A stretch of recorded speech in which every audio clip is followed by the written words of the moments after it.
புள்ளைய பிடிச்சி 4 அடி அடிச்சு துவைச்சு போடுறீங்க. ஆனா இந்த துணியை எடுத்து துவைச்சு போட மாட்டீங்களே நீங்க. அட என்னடி பண்ண சொல்ற? நம்ம பெத்த பிள்ளைங்களே நம்ம பேச்ச கேட்காட்டி அப்படியே வரும் பாரு ஆத்திரம். ஏசப்பா சோத்திரம். சோத்திரம் இல்லடி ஆத்திரம். ஆண்டவரே இதெல்லாம் இல்லங்க. சும்மா 2 வசனம் படிச்சுட்டு இப்படி பேசாதீங்க. அடுத்த வசனுக்கு அடுத்து என்ன போட்டிருக்கு? என்ன போட்டிருக்கு?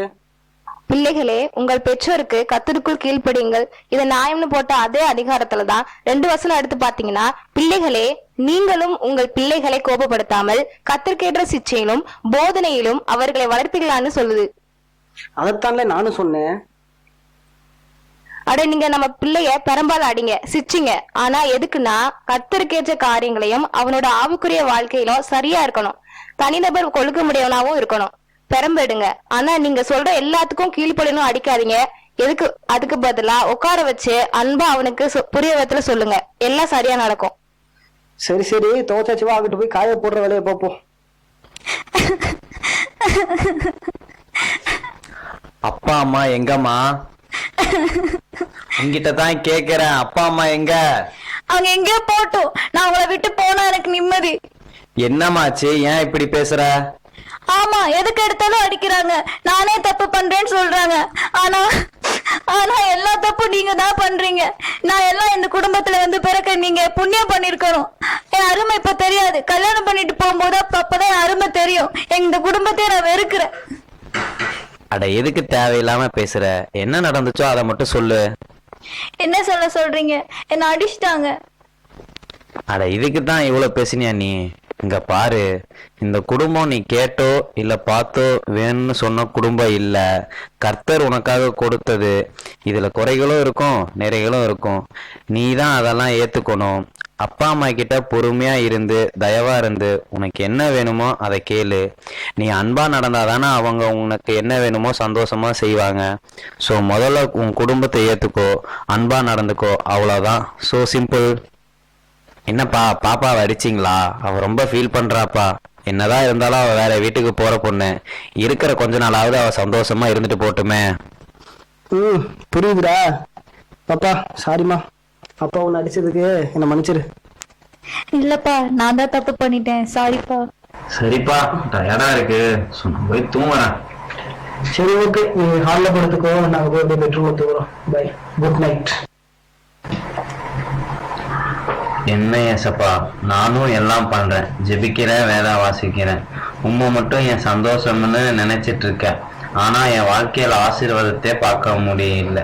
இந்த கேன்சர் வாதியை எனக்குள்ள வச்சுக்கிட்டு என் ஜீவன் இன்றைக்கும் நாளைக்கும் இருக்கிறதுல எனக்கு விருப்பம் இல்லை. அதனால நீங்க என்ன பண்ண சித்தமா இருக்கோ அதை செய்யுங்க ஆண்டவரே. சொப்பனங்களில் சாமுவேலே சாமுவேலே.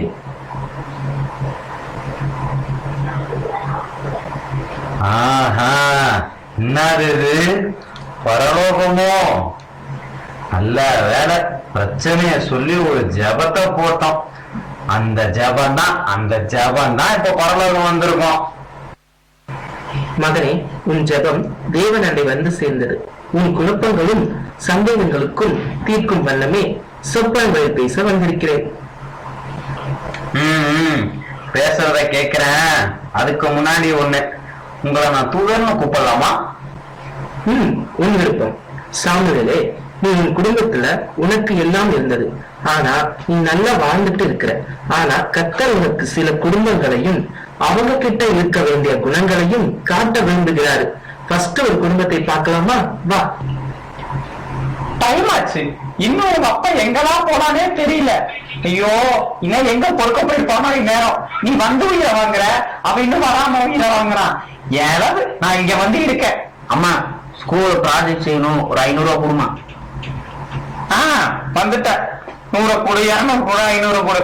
உங்க அப்பா எங்கேயோ பொறுக்க போயிட்டான். அவன் எல்லாம் விட்டு வீட்டுல சகனே நான் உட்காந்துட்டு இருக்கிறேன். என்கிட்ட வந்து காசு அதுன்னு கேட்டுட்டு இருங்க.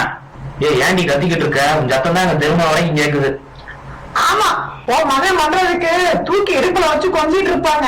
கட்டுனது விரிச பழமா இருந்தாலும் வயிற்றுல போடுறது வாழைப்பழமா இருக்கு. என்னடி வாய் கீழுது? என்ன மட்டும் அடிச்சு போடுறீங்க. நான் மட்டும் வீட்டை விட்டு போயிட்டேன்னா நீ உங்க அப்பா சோத்துக்கு பிச்சைதான் எடுப்பீங்க, பாத்துக்கங்க. அப்பா அப்பா, ஸ்கூல் ப்ராஜெக்ட் 500 ரூபா கொடுப்பா. அம்மாட்ட கேட்டா அம்மா தர மாட்டேங்குது, கொடுப்பா. ஐயே, எந்த நேரத்துலதான் பெத்துட்டோம்னு சொன்னோம். 5 கொடு 10 கொடு 100 கொடுங்க. ஸ்கூலுக்கும் பாலுக்கும் ஆத்தா அம்மா உடனே வாங்கி செலவு வச்சிருங்க. சம்பாதிச்சு பார்த்தா அவங்களோட கஷ்டம் உங்களுக்கு தெரியும். அந்த கணவன் உள்ள வரும்போது பொறுமையோட இருந்தா சண்டை வந்திருக்காது. கணவனுக்கு நீடிய பொறுமை தேவை, ஆனா இவருக்கு அது இல்லை. கணவனுக்கும் மனைவிக்கும் அன்பு வேணும். அன்பு நீடிய சாந்தமும் தயவும் உள்ளது. அன்புக்கு பொறாமை இல்லை. அன்புக்கு தன்னை புகழாது, இருமாப்பாவும் இராது. இதனால இவங்க கிட்ட அந்த சாந்த குணமும் இல்லை. இது அந்த குழந்தைக்கும் பாதிக்கும். நம்ம எதை விதைக்கிறோமோ அதையே அறுக்க போறோம். இதே மாதிரி இன்னும் பல குடும்பங்கள் இருக்கு. அதுல இன்னொன்னையும் பார்ப்போம் வா. அப்ப இன்னும் முடியலையா தூதரே? இன்னும் முடியல. இன்னொரு கதை இருக்கு, வா பார்ப்போம். என்னடா பத்துலு ஃபீல் பண்ற? அது ஒண்ணுலடா பத்துலோ, படிப்பு முடிச்சாச்சு, ஒரு வேலை வெட்டி இல்ல, வீட்லயும் மரியாதை கிடையாது, வேலைக்கு போனாதான் மரியாதை. அதனால என்ன பண்றதுனே தெரியல. வாழ்க்கையே எப்படி ஒரு பைத்தியமா பிடிக்குதுடா. ஆமாடா, இருந்தா காத்தி மாதிரி ஒரு வாழ்க்கை வாழணும்டா. அவன் பாரு, படிச்சான், இப்ப லட்சக்கணக்கில் சம்பாதிக்கிறான். பிடிச்ச பொருள், பிடிச்ச காரு, பிடிச்ச போனு எல்லாம் புதுசா வாங்கி வச்சிருக்கிறான். இஷ்டத்துக்கு வெளியே போறான், இஷ்டத்துக்கு ஊர் சுத்துறான். நம்மளும் தான் இருக்குமே, ஒரு ட்ரெஸ் கூட வாங்க முடியல. என்னடா வாழ்க்கை இது? காத்தி வந்து அமைதியா. ஹே டூட், என்ன சும்மா வெட்டியா தானே இருக்கீங்க? இப்பதான் வர வழியில 20 கோடிக்கு BMW புக் பண்ணிருந்தேன். அதை அப்படியே வாங்கிட்டு இப்பதான் ஏதோ புதுசா ஐபோன் வேற வந்திருக்குன்னு சொன்னாங்களே, 20 Pro. அது ஒரு 15 வருஷத்துக்கு அதிகம் வாங்கிட்டு அப்படியே ஆளுக்கு ஒரு வேணா ஒரு டீ வாங்கி தரேன், வரீங்களா?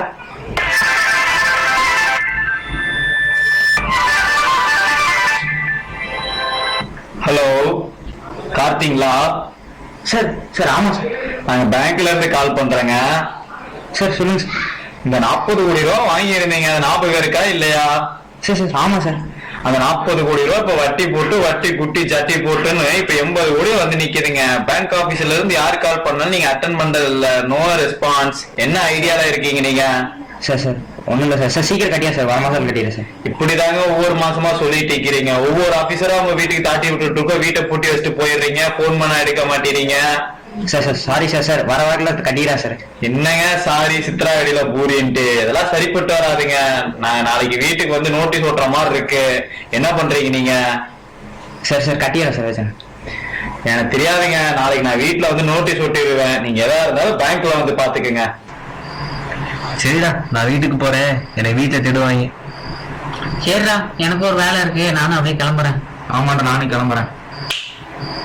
இந்த கதையில பார்த்தீங்கன்னா அந்த 3 பசங்களோட எண்ணங்களும் பணம் இருந்தா தன்னுடைய குடும்ப தேவைகளையும் தனக்கு தேவையான எல்லா தேவைகளையும் தீர்த்துக்க முடியும்னு நினைக்கிறாங்க. ஆனா அந்த பையன் கிட்ட பணம் இருக்கு, எல்லா தேவையும் தீர்த்துக்க முடியும். ஆனா அவன் கிட்ட சந்தோஷமும் இல்ல, சமாதானமும் இல்ல. இது ரெண்டும் இல்லாம பணத்தை வச்சு ஒரு பயனுமே இல்ல. இந்த பையன் கிட்ட பணம் இருக்கிறதுனால தன் கூட இருக்கவங்கள தயவாவும் நற்குணத்தோடும் பழகல. தயவும் நற்குணமும் இல்லாதனால தன் கூட இருக்கவங்கள கீழ்மட்டத்துல வச்சுதான் பழகுறான்.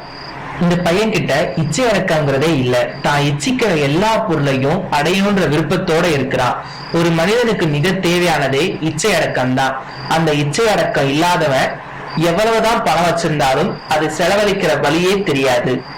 இவை அனைத்தும் தான் ஆவியின் கனிகள். தூதர, ஆவின் கனியும் 9ஆச்சு. அன்பு, சந்தோஷம், சமாதானம், நீடிய பொறுமை, தயவு, நற்குணம், சாந்தம், இச்சையடக்கம். அது இல்லாம விசுவாசம் இருக்குல்ல. அப்படின்னா இன்னும் விசுவாசத்தை நீங்க இன்னும் காட்டவே இல்லையே. ஆமா, ஆவியின் கனிகள் 9 தான். அன்பு, சந்தோஷம், சமாதானம், நீடிய பொறுமை, தயவு, நற்குணம், சாந்தம், இச்சையடக்கம் மற்றும் விசுவாசம். விசுவாசம் என்பது நம்பப்படாதவைகளின் உறுதியும் காணப்படாதவைகளின் நிச்சயமாய் இருக்கிறது என்று வேதம் சொல்கிறது. நீதான ஜெபம் பண்ண, நான் இன்னும் ஆசீர்வாதத்தை பார்க்க முடியல, என் வாழ்க்கை இன்னும் மாறலன்னு. அதுக்கு முக்கிய காரணமே உன்னோட விசுவாசம் தான். உன்னோட விசுவாசத்துல நீ உறுதியாயிரு, எல்லாமே வாய்க்க பண்ணப்படும். ஏசப்பா, இத்தனை நாள் உங்க இடத்துல எல்லாமே சரியா இருந்தும் விசுவாசத்துல குறைவா இருந்துட்டான். ஆனா விசுவாசம்னா என்னன்னு எனக்கு காமிச்சிட்டீங்க. விசுவாசம்னா நம்பப்படாதவின் உறுதியும் காணப்படாதவின் நிச்சயமா இருக்கிறதுன்னு எனக்கு சொல்லிட்டீங்க. நான் இப்போ உங்களை விசுவாசிக்கிறேன். என் வாழ்க்கை நிலைமை மாறும், என் கஷ்டங்களும் மாறும், என் வியாதிகளும் மாறும். ஆமேன்.